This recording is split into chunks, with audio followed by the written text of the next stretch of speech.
Yo, welcome to another episode of Black Nerd Fridays. Woo, woo, Can you believe?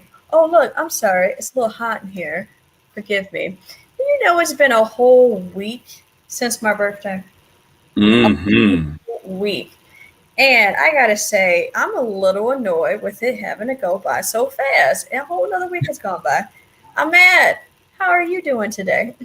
I'm good. Yo, listen, Virgo season goes by like this. It's all about that You Gemini know why? season. You know why, right? Because you guys can't take a large dose of such amazing awesomeness with the Virgo, so of course you have to go a little bit shorter. So My you gotta. It's a flyby. I my think top Gemini season also goes by fast my too. But top yeah, two artists are Geminis and Virgos. see, Nas and Tupac, and my number one is Pac. He's a Gemini. So let's just clear see. all it up. And my number All two is right. Nas, Virgo. So we just So gonna clear listen, that as all up. long as you got Virgo in there in the top and not putting us down the bottom, we are good to Nah, go. we out there. But as you already know, today we are supposed to be talking about one of the classics, hey D, called Full Metal Alchemist Brotherhood. This one here was released in 2009 and it came out of the studio Bone Studio. And this series is a little bit long, it's about 64 episodes, but I do think that it is an amazing series. It has covered a lot of things with it. And before we get into the series, I just got to check in and see what is everyone drinking today. And with that, I think I am going to pull over Mr. Refine. Since he was here Okay. on time, let's let you go first. Well, I'm I gonna say dropped this. my right here. I have no idea what it is, but I know the brewery it came from. It came from Switchback Brewing in Vermont. When we went there, we got this from the brewer himself. It's like a spontaneous wild ale, from what I remember. No label. And No we label. I was talking like, I can't about see the label. alchemy. We talking about alchemy here. Let's get to it. Yes. Equilibrium, kinetics. We got all these Ooh. physics and Oh, stepping your calculations and game stuff. up. I see you. Yeah, so we got to Mm. do what we do over here. And this is the double IPA, 8.5%. Y'all can see that. We're gonna Nice, do our nice. thing right here. So this is fire. This is one of my favorites. That's what I got right now. Okay, look at you going ahead and doing a little bit of science right there. All right, D, what you got for us today? Is Full Metal Alchemist Brotherhood a classic or Full Metal Alchemist? We're gonna get Listen, to that. before you get into it, we're supposed to be talking about beer. Stick to the topic. Shout out to Hella Coastal and Federation Brewing Company. Shout out Shock G. Rest Come in on. peace, Shock G. Yeah. RIP to the Shock G. And then also I got the Federation Oktoberfest. Just keeping it Ooh. simple today. I didn't get too crazy. I got some I'm stuff going shocked. on. I know, I'm right? I oh, was going for like 5, but I was like, I can't make it. You know Daddy what? Date. Clearly, that tells me right there you don't think that this is a classic. I mean, let's just be real. Because usually, if he does, usually he'd be bringing that heat. But today, he like, look, it is what it is. Yeah. Well, because as I have myself labeled as a cosplay queen, I had to dress up a little bit like Lust, but when she got burned up by one of the other greatest characters on the show, Colonel Mustang. But for the beer, I would say so. I mean, dude was pretty straightforward. I mean, there's a few others that were better, but he still was a good character. But I wanted to keep things kind of funny and go with the Voodoo Ranger with Jucifer because it's a little hot, I think. Just a little hot. So Jucifer going with that Voodoo Ranger, right? And I think this is a 7.7. So, and then because we have the little guy, Father, which we'll talk about a little bit, I have Red Dwarf on here. Look at that. And this is from Laughing Sun, because brewing company. So this is a raspberry sour ale. So I'm really excited about this one. So 5%, so really low, but it's tart, dry with a little bit of raspberry. And I think that's going to be absolutely fantastic and delicious. I love my fruit beers when they're done correctly. So, but like I said, we're talking about Full Metal Alchemist. And as you know, on this show, we always go into what is the good, the bad, and the ugly. And with that, I think I'm going to start off with D because clearly he has a lot to say. So how about we go in with you, Mr. D here. Tell us, what's your good, your bad? I thought we was doing good first. I'm going to hit this rapid fire good bullet points. Okay, definitely love the fact of how they talk about militarization. They talk about colonization. They talk about imperialism. I mean, they talk about life and death. Excuse me, I got something in my eye. Life and death. They talk about so many things, and I just love how again, Full Metal Alchemist as a whole just made it happen. Now the Brotherhood, like I said, I'm only on episode 27, but I've seen so many like episodes in the past, kind of like hit or miss. But overall, I love how the Full Metal Alchemist world just ties into all these aspects of society and really comes from the eyes of children who are dealing with adults, but even adults who don't even understand the full grasp of what they're doing and trying to make themselves feel better from the death, devastation, and destruction and chaos that they cause from their actions. Nice. I like that. Very well said. I like that. Look at that. He actually stayed on in a short amount of time. Okay. Yeah. Okay. Mr. I like Refine, it. what's yours? My good, as always, I try to keep it very simplistic. I normally like animation, storyline, but just to be 100% with this, they killed it. I'm talking about storyline. I'm talking about how it shows the connection between, as he said, you're talking about kids here who are dealing with adult issues. Edward and Alphonse was walking around, holding it down, keeping a mind and a body and a soul together while doing all this adverse stuff. So it just was good all around. I don't have nothing crazy, and it was very well put together. I got 20 episodes left before I finish it, but from where it's headed, I can see it's headed in the right spot. Because I ain't up on point like y'all. Y'all been doing this for a minute, but it was excellent. I'm gonna say that was excellent. We try to be on point. I will say this: I have actually probably the only one right now who's seen the whole thing recently. I'm gonna put that out there fully recently. This is probably like the third time that I've watched it, but overall, I gotta say it has been one of my favorite anime. I remember when it first came out, I didn't watch it at first, but people had stated that you gotta watch it. It's a great anime. I waited till it was all the way done so I could watch it and kind of binge watch it, and I did. It only took me a couple of days, but I absolutely love the storyline. They didn't play too much on the typical anime tropes that they usually do. I love the fact that they didn't have tons of fan service. I think they played a little bit of a joke in their fan service when it came to Armstrong, but I do think that they did a really great job in being able to show character development, this idea of human connection, this idea of what is the truth, and really understanding that you need to learn instead of just trying to make your way through the easy way. So, and you have to also accept that some things just are not possible. So with that, let's go ahead back to Mr. Refine and hear what were some of your bads that you might have thought about this show. Oh man, listen. I was a little disappointed at certain parts, but I'm gonna say this. I didn't like how it felt like to me, just my opinion. It didn't matter what happened. The brothers always persevered. It didn't matter how bad everything seemed. It was, kind of cliche for me to see Edward always make it through whatever it was. Like there was a part where he fell down in the mine shaft after fighting with the two Chimera, and he had a pipe sticking through his or not a pipe, a beam sticking through his stomach. And he made it through that. And I'm like, yo, how is this going on? So I felt like that was a little corny and cliche. You got the two protagonists pretty much making it through everything. Didn't matter how bad it was. So that was my bad. Nothing crazy. I mean, they are white, so they gotta make it through stuff, right?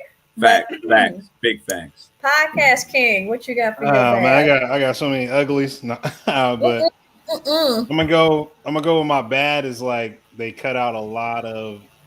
I mean, again, I understand that Full Metal Alchemist Brotherhood is focused more so on the manga than Full Metal Alchemist, but the bad is like because they took away so many aspects, it was like it kind of glossed over a lot of things that in Full Metal Alchemist was like it was deeper, it had way more substance to it. Like, but wasn't that stuff kind of like not canon though? Just kind of. It was, but it was just better. Like, I'm just gonna say that straight up. It was just better. Full Metal Alchemist versus Full Metal Alchemist Brotherhood when it came to certain characters that they glossed over. That was my bad. And my ugly, I'll come back to that when it's my turn. Oh, it sounds like he actually has some ugly, huh? I think for me, as far as bad, I will say, like most anime, I think the lack of diversity for me is always going to be for me when it comes to certain anime. I think the other thing too is I think it was like probably more the fact that the the sins, I think, really they did come off a little bit one-dimensional. They were interesting, but I think there was just a little bit to them that could have been more, so to speak. And I also think that the idea that Father, even at the end, still didn't understand the flaws with it, right? Like he just never grasped it. Was like, you go through this whole series and he just still doesn't get it. But I do think what happened to him in the end was great justice. But again, I still feel like there could have been more to it. Now, I've never watched the other Full Metal Alchemist, the other one. I'm thinking about now after hearing Dee say this, I might have to watch it if there was more to it. I am kind of curious. I do think that some of these stories could have been played out a little bit more. But again, it was still quite entertaining to me. Very entertaining to me. But Dee, let's get to it. What was your ugly? What was your ugly? We gotta get to this uglies, but let's get to it. I mean, first of all, the way they did the homunculus or homunculi was just trash. Like it was trash because again, I watched Full Metal Alchemist. Like I literally love that. I mean, you talking about Cartoon Network, you talking about OVOs, you talking about the movie, like all of that tied up from the non-canon from the manga, but. The way that these homunculi were, excuse me for can't say it, the way that they were literally like almost like the Power Ranger villain of the week or the day type of thing. When it came to them dying, when it came to the interactions were the way they did Lust. Like I'm telling you, the Lust from Full Metal Alchemist compared to Full Metal Alchemist Brotherhood is totally different. The way that Ishbalin's how she ties into that was way more in depth. It gave way more substance to Scar. It gave way more substance to the story. I mean, like I said, it just was just trash. Like it really was trash the way they did the homunculus or homunculi. And on top of that too, like I said, the way they introduced the Eastern side, the pretty much the Chinese profile characters. And I like their aspect because the way that they could sense homunculi because they didn't have the chi flow like humans did. I thought that was great. So, but overall, I was just like, it was just too. The action was just like, got to go to the next thing, got to go to the next thing, got to go to the next thing. And like I said, just watching Full Metal Alchemist, it was way more drawn out, and it wasn't just drawn out for being boring and like I'm getting tired of it. It was drawn out because it was interwoven and it really spoke to a lot of the. Okay, yeah, you're saying I'm the villain. But this is what's going on, and you did this. So how much of me is a villain when you did the exact same thing, knowing what the outcome could be? So that was my opinion. Look at that. You said there's way more depth to it. Okay, all right. Well, with that being said, and you touched on it a little bit, Dee, in your first part when you came on talking about the show, talking about there was a lot of themes that were in this series. So before I let you get into it, because you had a laundry list, I want to make sure we get in to Mr. Refine here and have him tell us from the parts that you did watch, what themes did you see? Hold on, let me tell my ugly first. I know, I was going to say. You know what? I forgot about this ugly. I am so sorry. Ugly. It's all good. Bring it back. It's all good. Let me say this. My ugly was, I kind of want to piggyback off what you said earlier. The lack of diversity. I only seen white, and I seen obviously the Asians with the G people. I believe that was the name of their their dynasty. Their dynasty. You had like three or four black people in there, and then one brother in there. I forgot his name. He was part of like the northern tribe. His name was Joxer or something like that.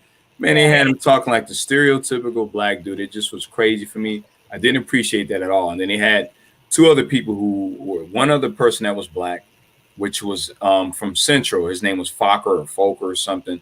And then you had Panina, who looked like she might have been Hispanic. That's what I got out of her. And she was in there briefly, so I didn't like that at all. I think that when you're talking about alchemy, this is what I'm really driving home. When you're talking about alchemy, you're talking about science, you're talking about practicing magical arts, etc. All that stuff comes from Africa. So with that being said, how do you have that and not have people where it started from? It doesn't matter what's going on in the storyline. How do you not kind of introduce that in there? And it was kind of, bland and dull to me. It was one-sided. So I didn't appreciate that at all. I mean, it kind of grows into a theme though, right? The theme that we typically see in anime, low diversity. They have limited roles. They're killed off too soon. Like it continues to feed into that trope that we typically see with anime. But since I did cut you off with that ugly, and I apologize. Half of my brain is just gone today. It's fried up. It's burned up. It's burned up. I really don't have any uglies. I really didn't. I think for me, because I didn't watch the other Full Metal Alchemist, and I really don't have anything to compare it to. Like if I'm watching it just for what it was, I really didn't have any uglies. Bads, but yes, but ugly, not. I didn't have any. But with that being said, what other themes did you see in here, Mr. Refine?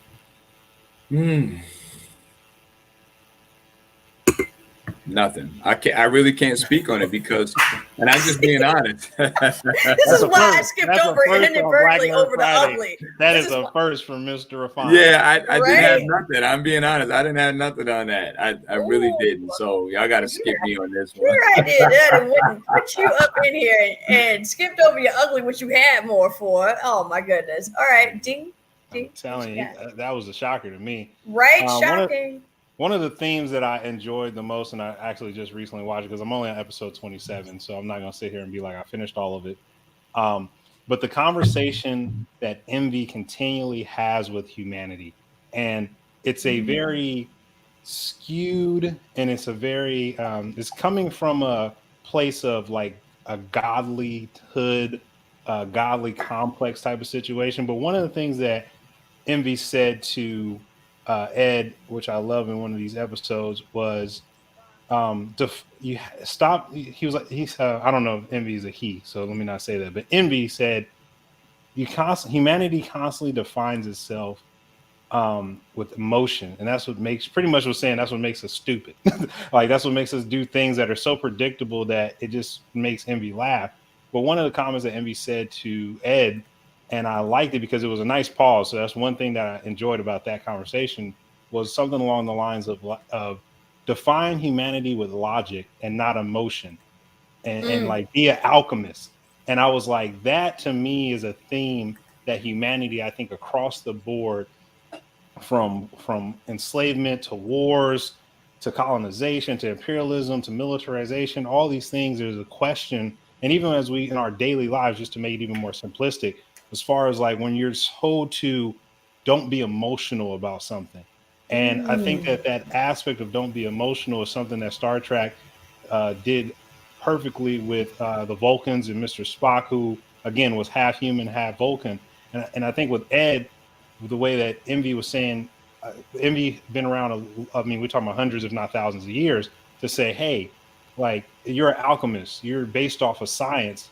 Be logical on science. Stop acting like you don't know the outcome because you're getting emotional about it, and you think that you're going to make this change when you have to deal with equivalent exchange, when you have to deal with, which again was kind of counterintuitive, but when you have to deal with the emotions of other humans around you, but you're an alchemist, so you have to keep in the logic. And I thought that theme was really present throughout all of it, because the homunculi and the humans, it was like that clash of like, well, which one is better? We don't have emotion, but yet and still they are all emotions, because they're supposed to be the 7 deadly sins, if we want to be honest, and those sins are all emotions. So it was just so hilarious to me that this constant theme of don't be emotional, yet everything your namesake for the homunculi and what they do is all based off emotion that they haven't learned how to channel in a way that can have them go to the next level. So I thought that thing was great. I like that. I'm going to back off on, or like piggyback off on that and get into the whole idea. I think the other thing was just the idea of human connection. And that's something that I think all the sins really lacked. And even Father himself, he didn't understand that human connection is that last little bit that makes it unpredictable, but yet at the same time so powerful. When you think about alchemy, yes, it is, science-based, but it's like the same thing when you do food or art or anything. When that emotional aspect is added in, that is something that can never be recreated, right? That you can do the exact same recipe, but it can be very different from someone else. Or you can paint something, have the same colors, and yet come up with something completely different. Or you can have 3 people look at the same painting and they all will say something completely different, because it is picking on something that's in tune to their emotions. So to me, this whole idea of human connection, which is why in the end the Elric brothers were able to come out of it on top, was because they understood that at the end of the day, It is about you learning and about you having trust in your fellow human. And that was the thing I think that was really nice that father never understood. And that's why, which we'll talk about a little bit later, I think certain things happened to him and why certain features we're seeing throughout the show. But I do think that that was a really big factor in this. I love the fact that they played up on their brotherly love that they had for each other. And it wasn't where it was, because I think it's really important when you think about brothers in general. A lot of times, like you said, men, when we think about emotions in general, men are told not to have any type of emotion. And I think that it was really nice to see that there were men in this series where they actually had love for another guy. So in regards to the Elric brothers, they loved each other to the point where they were like, I'm willing to go to the ends of hell and fight with truth just to get my brother back, right? Or in the sense of the father who went to the ends to make sure and like made sure that regardless at the end of the day, he came home to his daughter because she wanted to see him, right? And that to me was something that I think they don't really play up enough for fathers. I wish that part of me was like, I wish it had been more Black characters that were playing into that to show that piece, because we as Black people are also shown to be very devoid of emotion, especially for Black men. But I do think that this idea that men in particular, that they really showed they could actually have emotion and still be powerful, still be strong. That to me were things that I thought were really speaking to me on this. But I see D, you got something you want to say? Go ahead. I just wanted to add to that it's not that Black men in particular or Black women are shown to not have emotion. It's always that we're only shown to have one emotion, and that's anger. True. I mean the soft emotions that they like to call them, to have, so that we can be continuously looked at as a threat. And that to me is like, and then they want you to not have that emotion of anger or and be quote unquote, why are you so emotional? But you want us to be docile to the point to where you can step over us and step on us and think that as long as you don't become a threat, then I don't have to put you down, because I don't really see you as human. Right.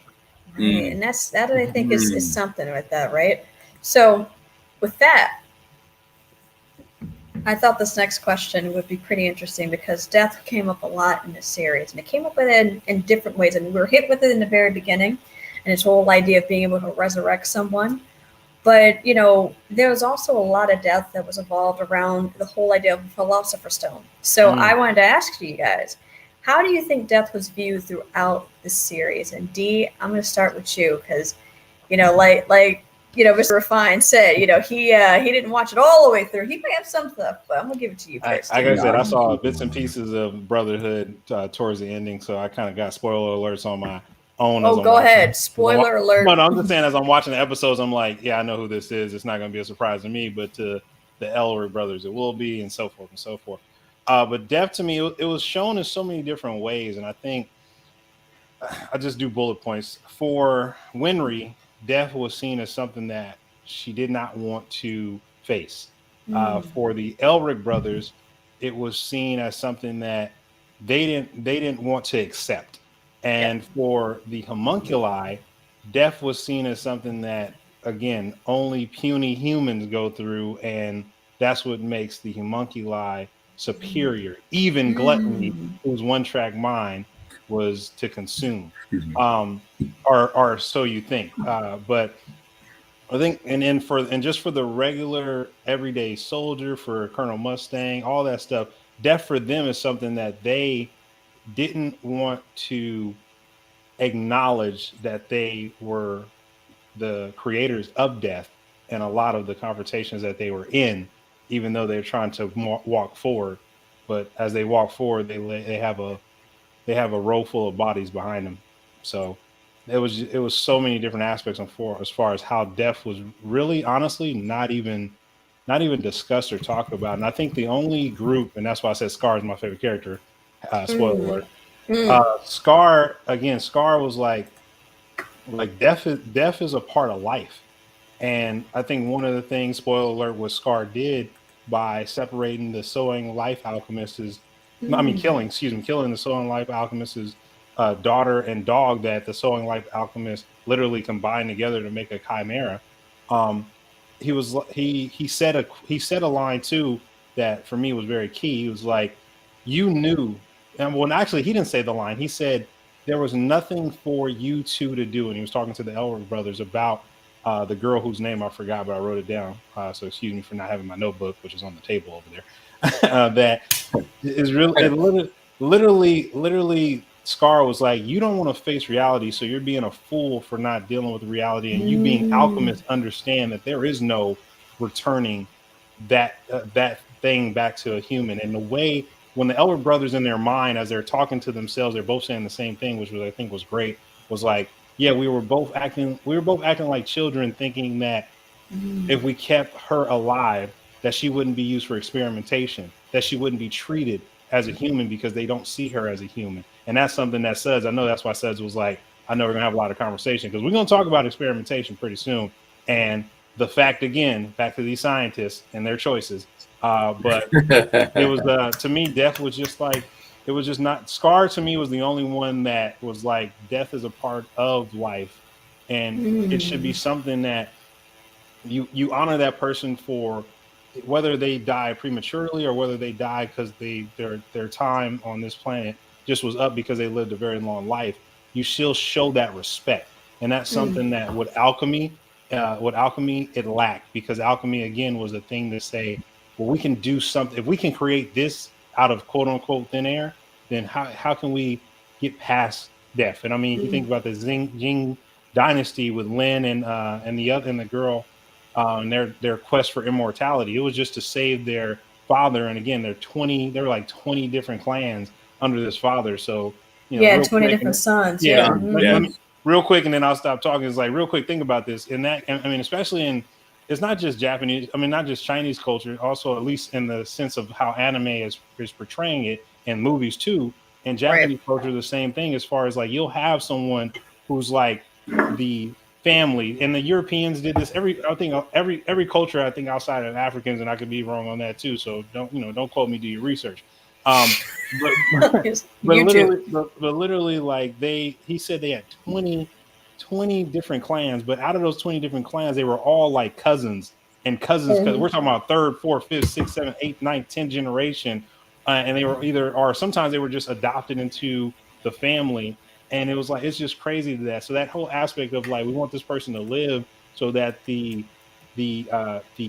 dynasty doesn't crumble, because you have all these different clans that are going towards pretty much civil war to who's going to be on top. That also dealt with death too, and the fact that like the death of the old brings the chaos for the new, and that is something that even the two from the Jing dynasty, again, back to that point that you can't keep things the same no matter how much you try.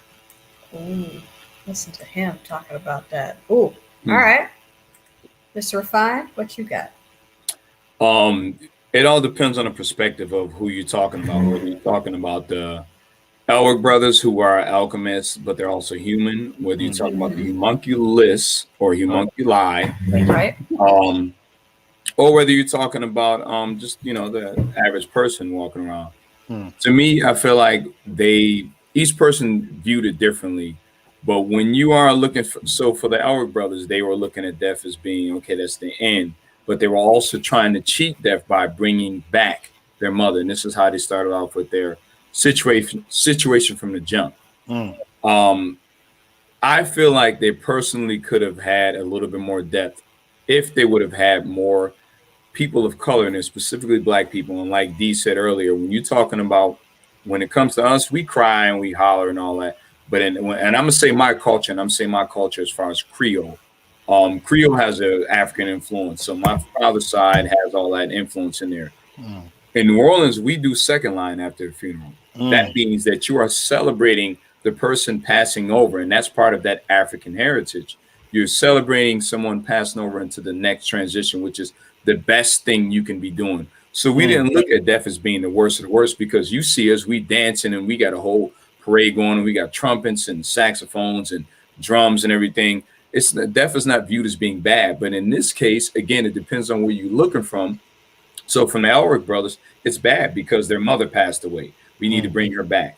The homunculi, we don't care about death at all because it doesn't affect us. To them, in their eyes, they're immortal. Unless you get, killed 10 times, then possibly you die. But if they're not getting put in that situation, they're not worrying about it. So it all depends on who is actually controlling the situation and whose eyes you're looking from. So to me, I would say the main thing when it comes to death, it all depends on who's actually running it and actually who is viewing it in their eyes, their perspective. So I ain't got nothing better on that. I like that. I think the other thing for me is that the homunculi view death as a means to an end. Because for them, when it came to the Philosopher's Stone, that was what fed the souls that they needed.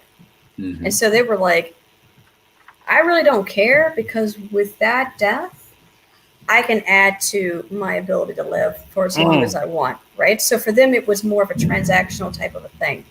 I think for the humans, like you said, the Elric brothers, I do think that for them, it was pretty interesting because they were kids. And you have to say to yourself, a kid, how does a kid process death?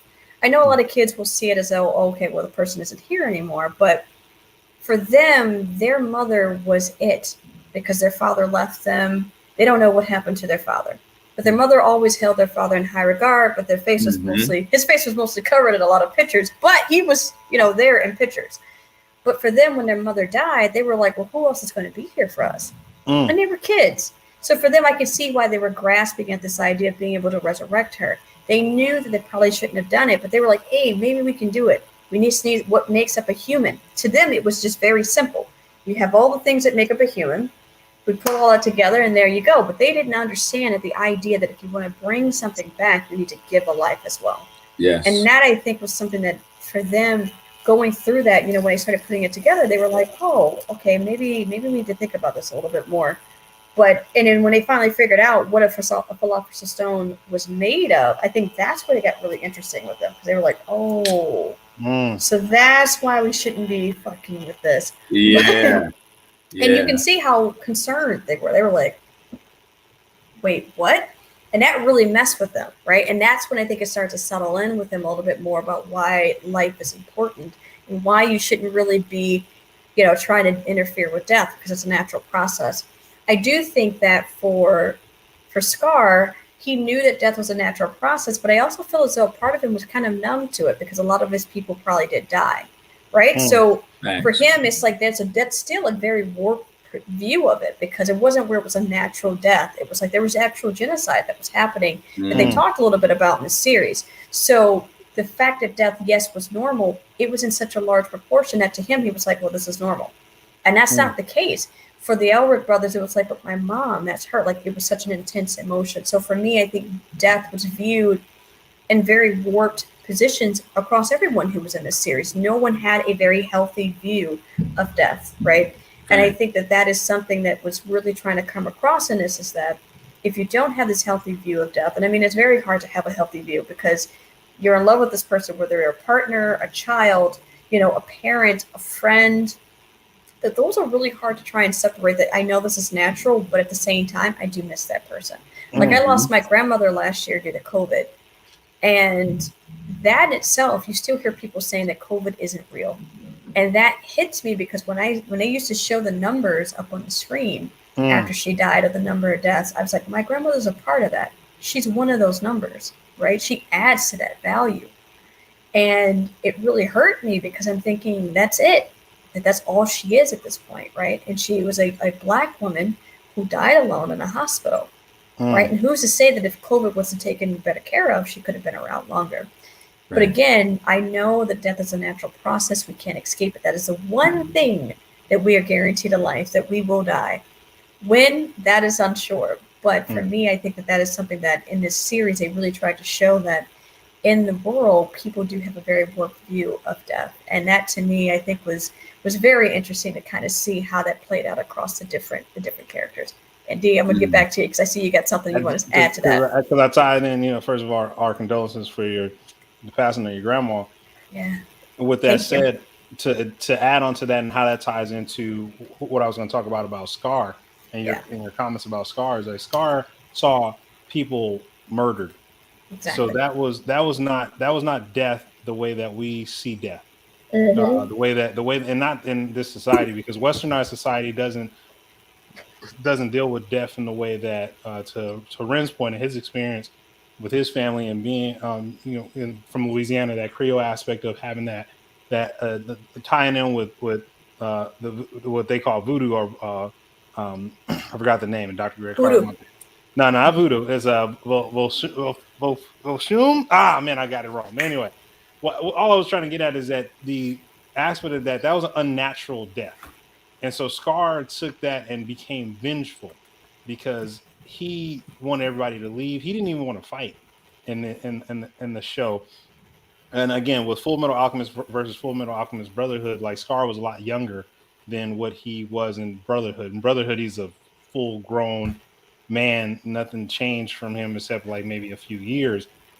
So the emotion is a lot different too. So he just learned to understand. Like it was even a line on Brotherhood where he was sitting and Winry had the gun pointed at him because he was the one that was spoiler, the one that killed Winry's parents, who were doctors in the war, and they were still healing Ishbalans and taking care of them, even though the army, Central Army, came in, or I forgot the name of the country, if we call it that, starts with the Amistra, or whatever it is called. He was the one that killed. So when Winry was pointing the gun at him after finding this out, he was remembering what his teachings were saying about revenge only begets revenge, death only begets death, and this death that they were talking about, to your point, this was unnatural death, or this was death that could be stopped if with the choices that you make, and that ties in some of the point of what you were saying about COVID and your grandma at least at that time. And I don't want to speak on when she passed away as far as pre-vaccine, after vaccine, but really the main thing is that it's really it was really deep how they got to that. And I think that's what some people, as they watch Brotherhood, because it's so long, because sometimes it is slow, then goes by really fast, that you really miss a lot of these key conversations that if you listen to them, you're like, damn, like that's what we're dealing with right now. Or that's and that's why I think you should just take that time and really sit with it and really take your time to watch it. Because to Mr. Refine's point, taking his time to watch it, and me too. Like, even though I've seen bits and pieces of this and watch all of Full Metal Alchemist, I'm taking my time because I want to take notes on things, because a lot of times you miss stuff. You go back and watch it, you like, damn, how did I miss that? But because you just like, I want to get through it. You're not like, I'm immersed in it. And that's what anime, I think, if you allow it to do, will immerse you in the world. I love how you called that out. So, with that being said, and we are humans, I want to know, which human character was your absolute favorite? Now, I know, D, we know who yours is, and I'm not going to let you talk just yet. Not yet, so we know who you about to go speak to. But Mr. Refine, who was yours? I'm with D. I'm actually with D on that. Scar. Go, baby. Scar had the X on his face. He had the scar on his face. He was that boy. I loved his story. I loved how he was able to transition and deal with what was going on in his life. And I actually really appreciated how he was the same person that was searching and trying to get the Elwood brothers and kill him. He transitioned to be helping him later on in the storyline. He was like, I gotta get him. Gotta kill these. Scar he had a real history behind him, even considering the fact that the people who helped him, he killed, which was Winry's parents. Again, spoiler alert, and Dee said that earlier. I really, really enjoyed Scar. I really enjoyed everything that he brought to the story, and just something about him. He had a ruthlessness that I can kind of relate to, just in life. And I'm not saying that's me, but just in life, I can relate to that. He was human. He had these emotions that he was doing. He was dealing with the death of pretty much mostly all his people. Let's say somebody decides to wipe out all Black people, and you might have 10, 20 of us left, maybe 100 of us. You're going to have something in your mind that tells you, I ain't fucking with whoever this was that did it to my people. I'm going after y'all and I'm killing y'all. So that right there made me really, really respect him, and I understood the place that he was coming from. So Scar's my guy. Scar's your guy. So I know, D, that was your boy as well. Scar, you got anything to add to that? Yes, because Scar he was ruthless, but he was ruthless still with the same teachings when the monks taught him. Like, he wasn't out there killing innocents. He was out there really like knocking down all of the all of the military, the central military, and the alchemists that had anything to do with the people that killed him. He wasn't out there just saying, "Yo, I'm about to go kill everybody." No. He was like, "Yo, I know what they did. I saw what they did." And think about it. Even during the Ishbalan War, he didn't kill the people he beat up. He just knocked them out because he was telling his brother, alchemy is not the way. And I love the one scene that they showed when Scar did his flashback when he was sitting there with the gun pointed at him by Winry, and he looked at the men around him who were like, your brother's learning alchemy. He said it could possibly save us because we can have a power that's greater than the military that's coming, and we could crush them. And then they show their faces and how like power. But even then, I didn't like how they did them like that, because I was like, if somebody's coming into your homeland, your neighborhood, your community, and they just laying y'all out. That's like if the cops were coming through. It wasn't no pullover stop or nothing. They literally were just out their car, 50, 100 deep, and they just start shooting up your neighborhood, women, children, everybody. I was like, that to me, that did not. But Scar still had the mindset of like, let's get away, let's not necessarily fight. And to me, I was like, that showed me that he was like, I want y'all to live I want us as a people to live, because all this is going to do is end in bloodshed and death, mostly on us. But he still fought, and he didn't even kill the people he fought. He just knocked them out. So to me, Scar was way more in depth. And what I love about Scar is that Scar, just like Envy, the homunculi, definitely pushed the Elric brothers to really have to realize, like, alchemy, no matter how great you think it is, no matter what you think, and this ties into my point about science too, which we'll get to later, no matter how great science is, you can't control how somebody else utilizes it. A gun doesn't shoot by itself. So a gun could be used to protect, and it can be used to protect, it can be used to kill, it can be used to just commit homicides, whatever the case may be, but there's somebody pulling the trigger of that weapon. And that's what alchemy with the Elder Brothers, no matter how much they believed in how much good it could do, at the end of the day, Scar saw what power, when someone is threatened or someone wants to take something, how they could utilize this alchemy that could help the world and make it something that is just a world of, like, again, imperialism and colonization. So Scar, hand down. Oh, I like that. So Scar, don't get me wrong, I did like Scar. But I think for me, coming from a woman's perspective, we got to talk about my girl, okay? We need to talk about her. We need to talk about the general, okay? Olivia Armstrong. Because when you talk about a female, when you talk about a female character, okay? Old girl came in and was like, I don't give a fuck about any of y'all. We got something that we need to get done. You need to go get it done. And she was even like that with her own brother. She was like, I don't care. So what, you big and strong? What that mean to me? I mean, she broke him down, okay? Broke him down. And even when she was fighting up against Sloth, right? Spoiler alert. When she was fighting up against Sloth, did she back down from a fight? No, she knew she was outmatched, but she still stayed in it. Why? Because she's like, I need to be here to be a leader, and leaders don't run. And I love that about her, because as a female, when they show female characters, especially in anime, it annoys me when they do these. I cannot stand when they do that. It's like too much. It's too much. She's a grown woman, but she sounds like she's 12.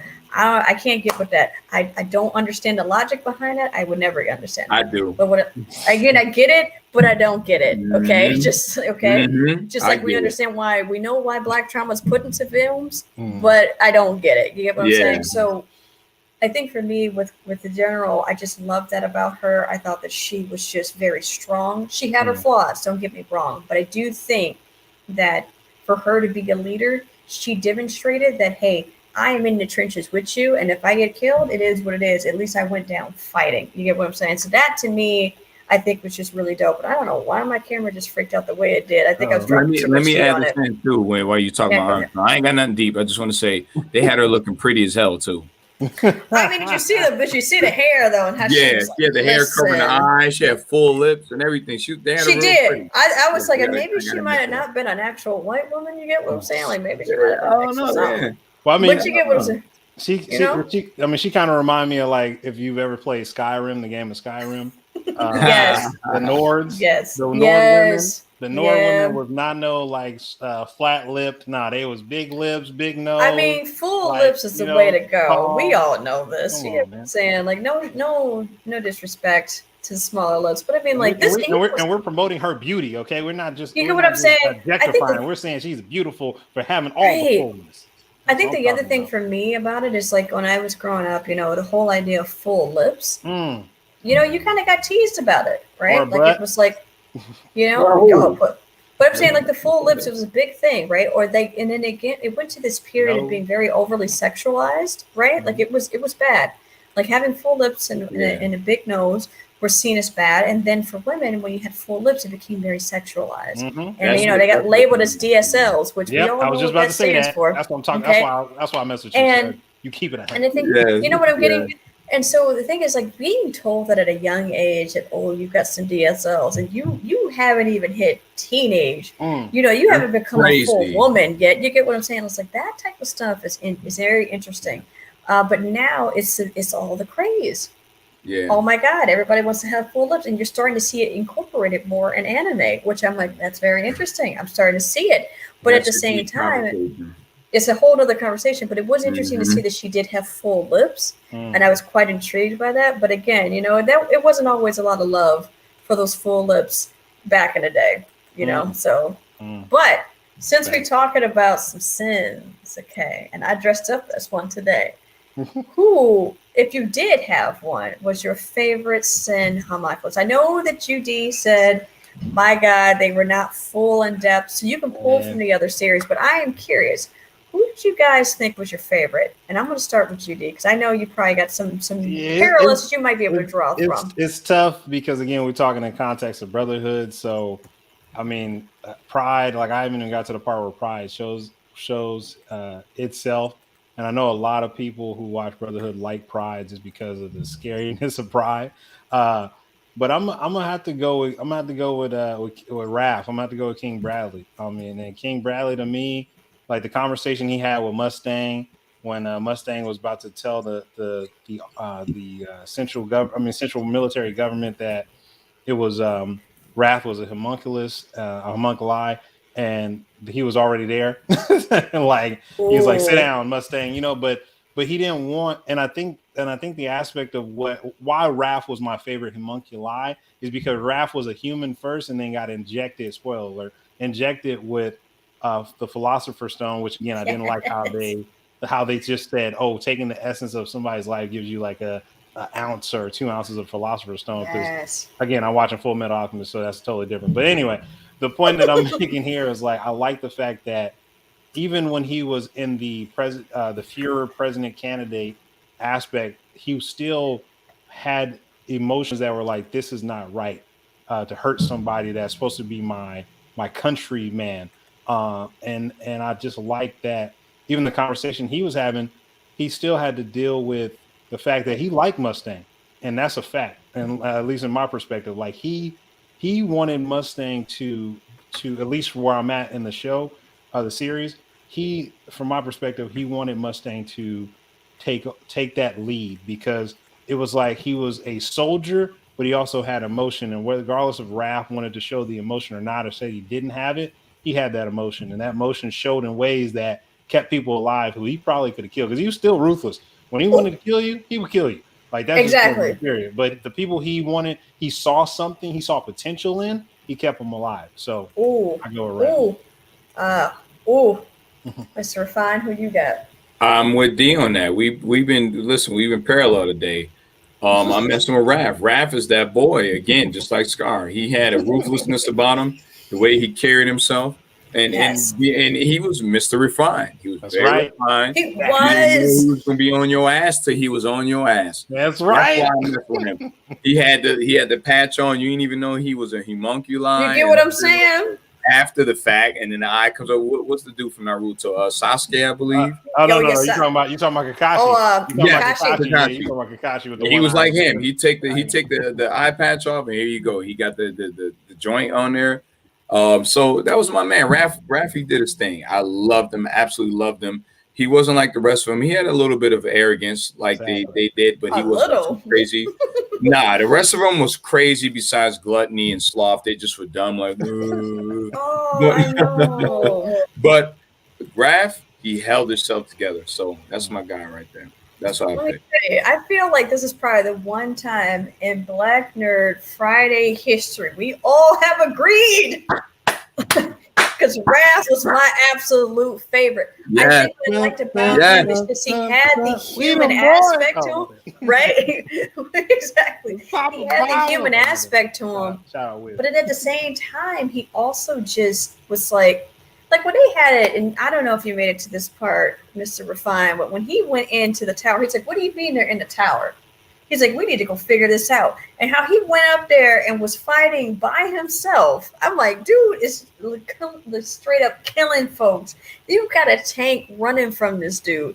Like, who does that? Who you in a tank and you sit up here running from this dude? Like, that ain't right. You scary. Like, you know how hardcore you got to be to do that. So for me, I love that aspect about him. But I love the fact that he was a quiet player. Like, you knew something was off with him, but you didn't know what until he did that reveal. You're like, oh. Yeah. Yeah. And he was the only one who really aged because of how he came about, right? So that, to me, I think also allowed him to see that human aspect because he had a wife. And for me, I'm like, did he really love his wife? I don't know if he, you know, I think, I mean, did he have that Omni-Man type of complex? Yes. Type of a thing? That's the vibe I got.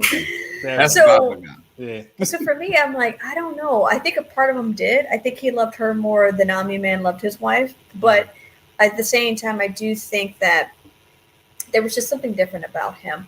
I mean, of course, all the others were like, oh, look at us. You know, they had a bunch of hubris to them. Huge amount of cockiness to them, hubris. It was over the top, I do think. Lust was one of them, envy, greed even. Greed, I think, ended up getting humiliated. But still, it was just there, right? But like you said, with sloth and gluttony, they were very one-dimensional. But it was interesting how they played up sloth. And I will say, when they did do that part when he was fighting against the Armstrong siblings, I was really shocked by. Because I was like, oh, I see. There's more to him than just him being a big, dumb brute who digs tunnels for most of the series. Can I go to sleep now? Right, can I go? Okay, I guess so. Like that to me, I think was very one-dimensional with him. But I do think that Wrath, I think, had the most dimension to him, but it was because of how he was made. And it wasn't like any of the other homunculi that he was a part of. So for me, I gotta bring that up because that dude was just that dude. But since we're gonna talk about iconic characters, let's move into the most iconic scene to you.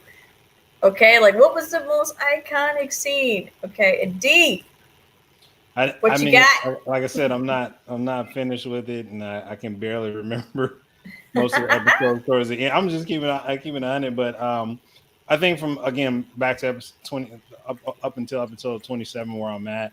I think one of the most iconic scene to me was just that conversation with Envy and Ed, like when they're in Gluttony's, like his fake gate that father gave him. It was just like that conversation to me was like it was multiple conversations like that Ed had, but the one with Envy, because this is a quote unquote Envy literally killed Envy literally was the reason why the Xeris, if I can pronounce that country correctly, the one that was like technologically advanced, very popular. Xerxes. Thank you. They were like 300. Yeah, they were like just moving in the positive direction, and like just to have all those souls from that country in his body, which was crazy too. And again, I watched Full Metal Alchemist, so I was like, wait a minute, what?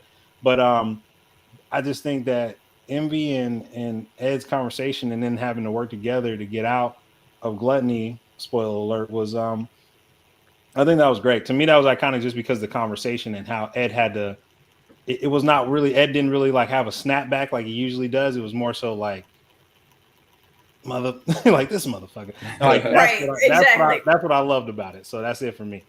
I love that. All right, Mr. Refine, for the parts that you have watched, what would you say is the most iconic scene to you? I actually think the part where they was in there fighting Hohenheim and he ended up just putting up his hand and just stopped everybody's alchemy and stuff like that. That was crazy as hell. And and Edward's like, wait a minute, why can't we perform in front of him? And Alphonse like, yo, what's going on here? We can't do nothing.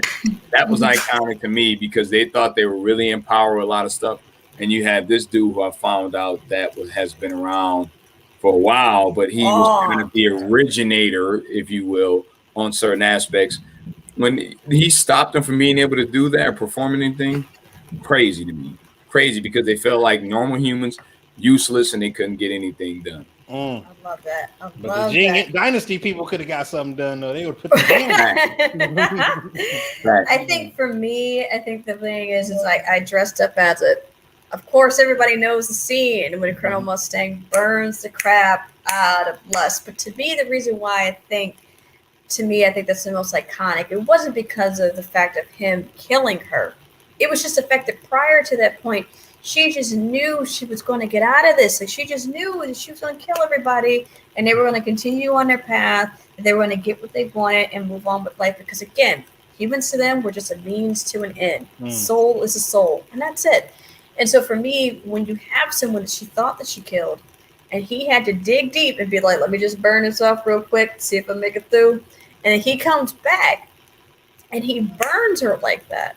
And like he knew, he's like, I know that you can survive this, but how many more times can you survive this? And that to me showed that the type of restraint that he had the entire series up to that point, he got pushed to his limit and said, screw this, I need to kill this chick. Okay, I need to kill her. She needs to be gone. I'm tired of her. She's getting in the way. And he really, and at the end, like when she stuck her little points out at him, he didn't flinch. He did like Kobe. He didn't even budge. You get what I'm saying? Like it was just like, it was really interesting to me to see that he was just like, we need to end this. And the way that I can do is that I need to burn her. He did like Brick last night. Brick didn't flinch or none. His poker face was crazy. Exactly. So to me, it's like that was, I think, was the biggest thing for me was that she was meeting an end that she just thought was just untouchable. Like to her, she just thought, no, I'm never going to ever die because it's just not going to happen. So, tie into her death, right? And thinking about how she died. I mean, it was kind of, karma coming back to her, right? Like she was very, I don't care. You can never touch me unless everybody wants me, but no one can have me type of a thing. But then when you think about Father, who has taken multiple forms in this series, the way that he got taken out at the end, where he really wanted to play God. All right. Spoiler alert. He wanted to play God. And he was like, you know what? I want to play it. I know I can do better than you. I know what it is. I want power. I want true power. And the way that Truth said, cool. All right. I'll let you have it, but at a cost. To me, it's like, between these two, and there were others, I think there were other, suggestions or possibilities for having justice that was kind of karma driven. But out of your guys' opinion, who do you think had some type of karma justice being served to them in the series? Yeah, like I said, I don't remember all the episodes, and I didn't finish it on the rewatch, so I can't even answer this question. I'm just gonna say this and pass off Mr. Refine. To me, it wasn't really karma, though. It was more for a lot of the deaths that I saw up until episode 27, which I dislike, by the way, because again, it's like the Power Rangers villain of the week. I was just more so. The thing is that no one in this series, from what I remember and thus far up until episode 27, no one's not stained with something, some shape, way, or form. And I'm not talking about Winry and the people who really are not really in the loop as far as like fighting. I'm just talking about the people who are fighting for something, whether the Elder Brothers, the Homunculi, Mustang, Hawkeye, all of them. At the end of the day, it was like they all are stained. So there's really no karma in that because a lot of them are alive for some atrocities that we're talking about, especially Homunculi. We're talking about hundreds, thousands of years. So it's nothing. I mean, and even then, there was somebody who helped them in some shape, way, or form, willingly or unwilling, to get to that point. So that's all I got. That's all you got? And I mean, it doesn't have to be a death. It could just be something that happened to them in the series, too, that was karma. I mean, it could be anything. It could be them dying, them learning some type of truth. Like, what did you think, Mr. Refine? I'm going with Lust, only because Lust walked around with like you said, a hubris about her as if she couldn't be touched. And what's his name? Reed did the same thing too. But something about Lust, kind of, I loved. I thought she was a beautiful character. They played all the tropes and all that very stuff. sultry. But yeah, she definitely was. But she had this arrogance about her, as if she just could not be touched at all. And she did a lot of stuff. And I was kind of pissed off what happened to what's his name? Hughes. Yeah. So that was part of her manipulation and stuff like that. So I feel like Lust got what she deserved, and she died like, I'm gonna say probably 8-9 times before she actually died.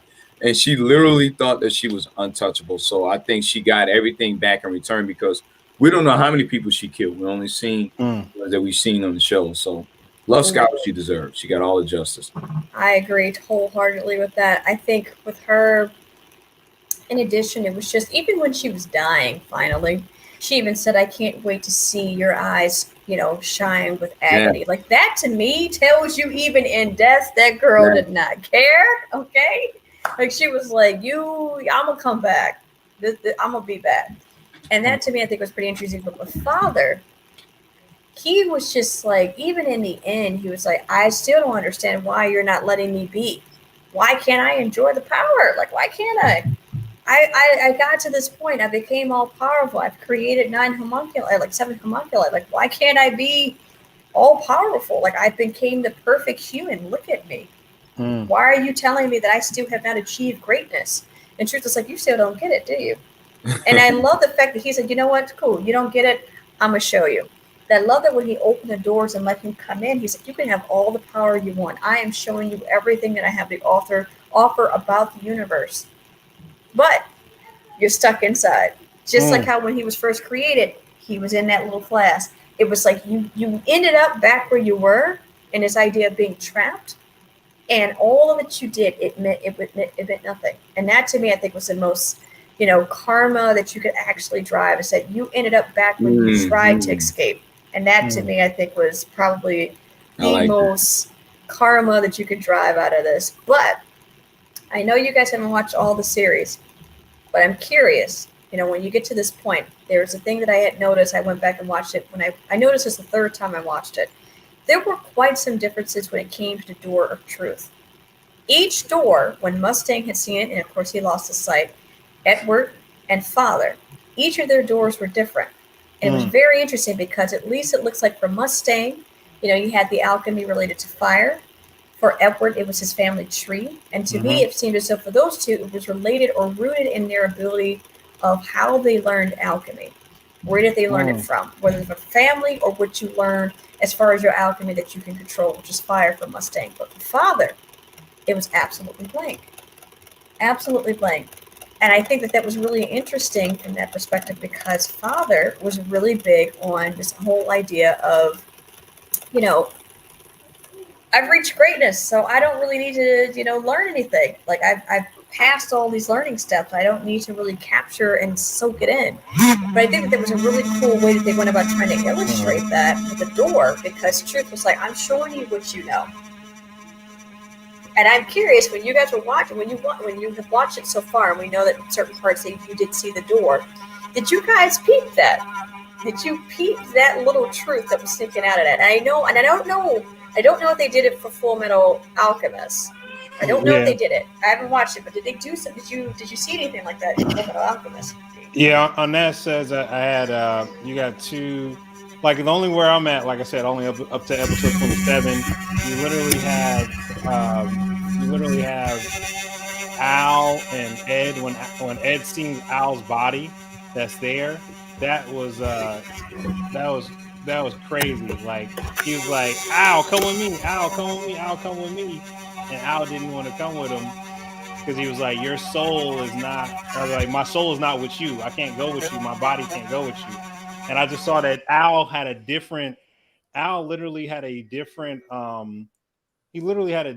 door than the door that was right behind Ed. And I thought that was crazy in itself. So, man, like that, to me, I noticed that too. And I was trying to read what it said on the door for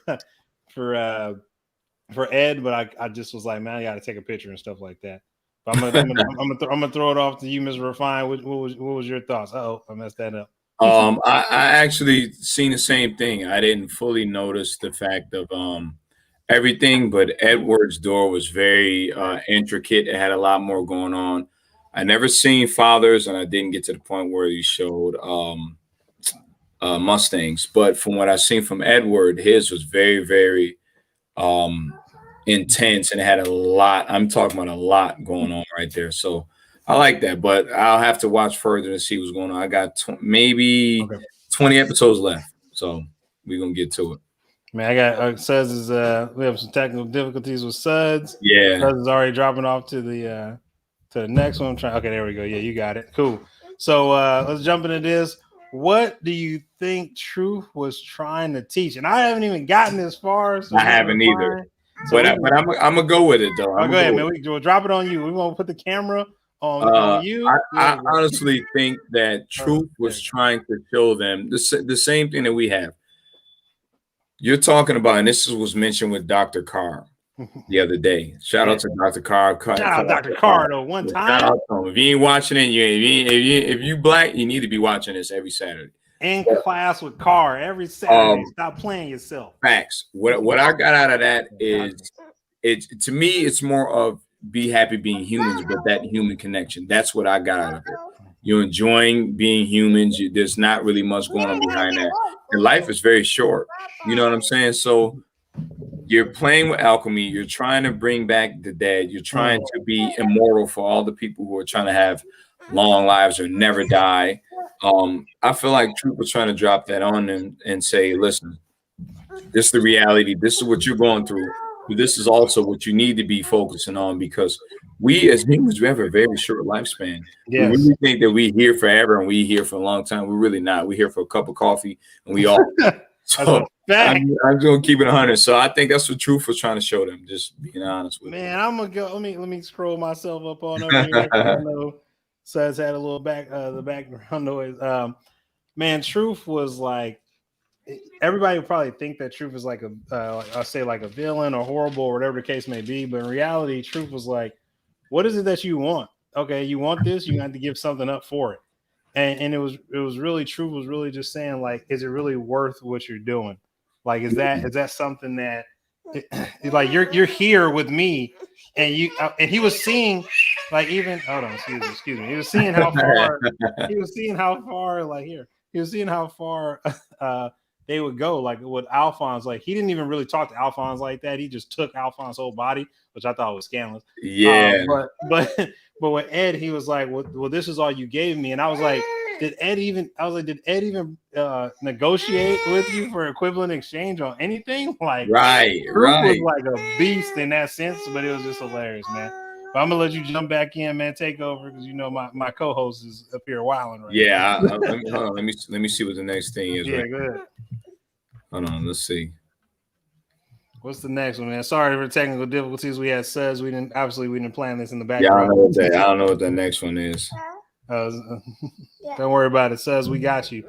Yeah, go. What's the next joint? Oh yeah. Okay, would you use alchemy? Yeah, there we go. Okay, now we're talking. That's the last joint right there. Oh, it is cool. Last question: would you use alchemy in real life, Mr. Refine? Go ahead and start us off. Yes. Go ahead. Oh yeah, drop it. I'll go to you. I got you. I got it.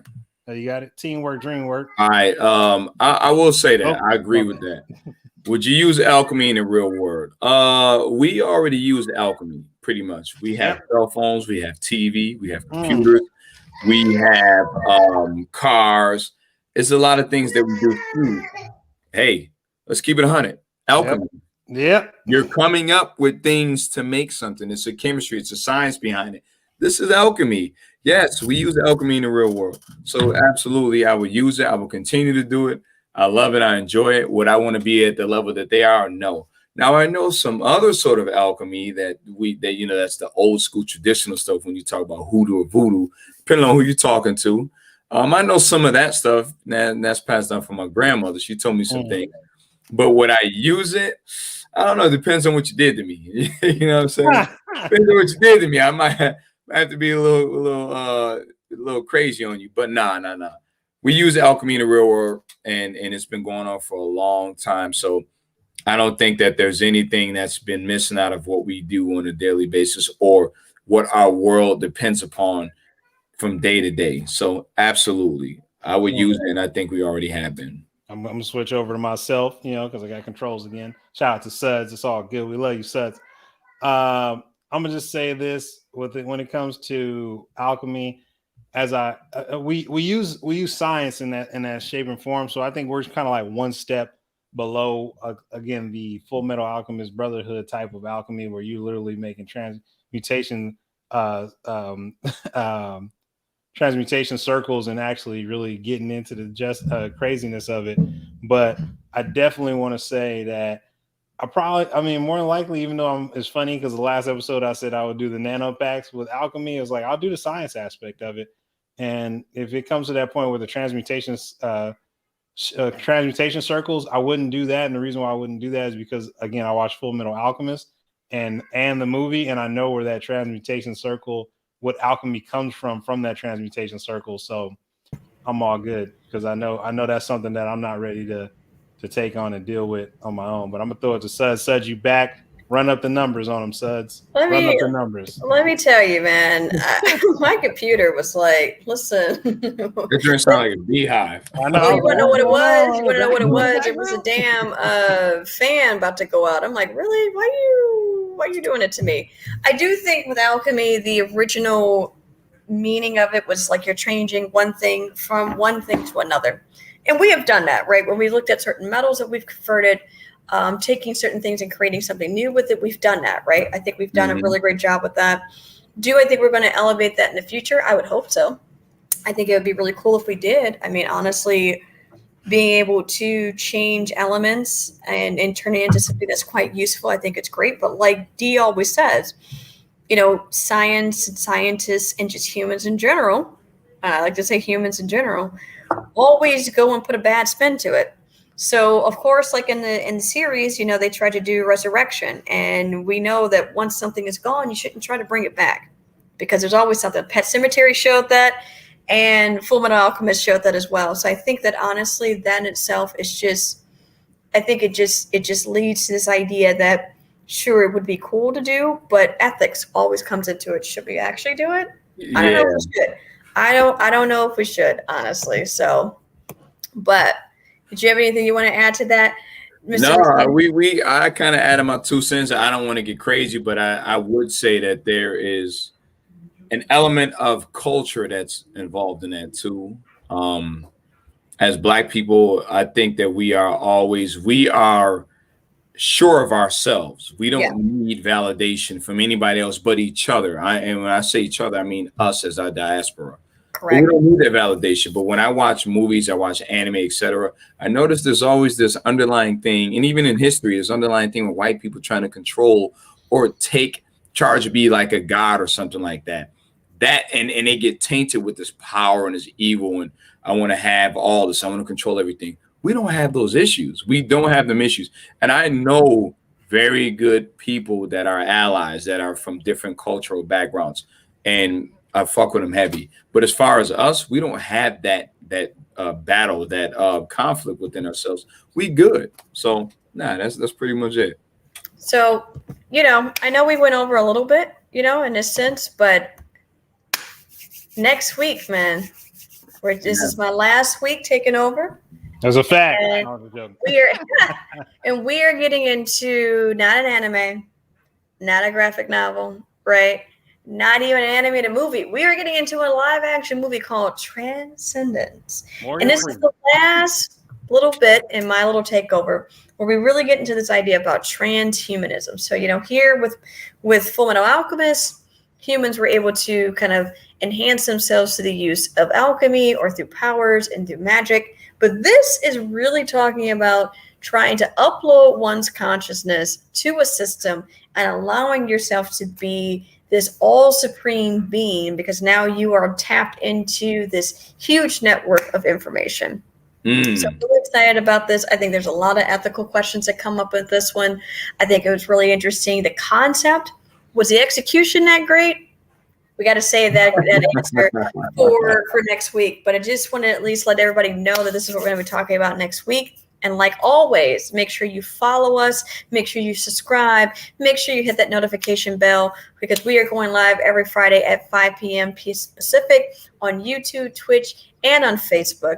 And we are starting to do some type of, kind of pregame sometimes on Instagram. So check out for that as well. But thank you for all the support. Thank you for dealing with my computer trying to cut out on me and messing up my fantastic cosplay that I had going on. But thank you again to my amazing co-host for just rolling with it. I appreciate you guys to the fullest, Mr. Refine and D. Thank you so much for being here and supporting. And I hope you guys all have a fantastic weekend. And we will catch you guys next week. Cheers, Don't y'all. forget to like, subscribe, share, hit that like button. Let's go down. Watch it. Watch the playback. Check us out on Anchor for our replay. Rewind. Replay. See you guys next week.